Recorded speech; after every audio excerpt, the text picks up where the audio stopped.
Quando è? Presentiamo oggi qui a Padova, nell'Istituto di Gessi Bachicoltura e Esapolis, il mio progetto di legge che è intitolato La Via della Seta Veneta,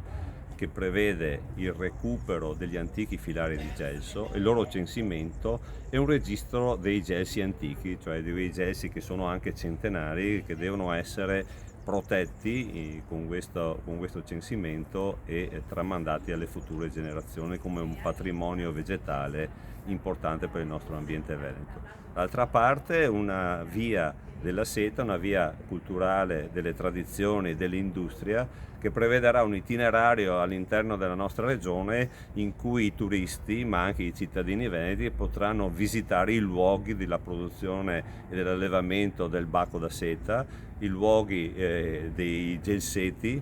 i vecchi morari e dall'altro canto anche le antiche filande, ce ne sono alcune ancora in funzione, che producono la seta ancora oggi e che è un procedimento ancora molto importante, e quindi sicuramente un recupero delle tradizioni, un recupero della nostra cultura veneta e un patrimonio da destinare al futuro.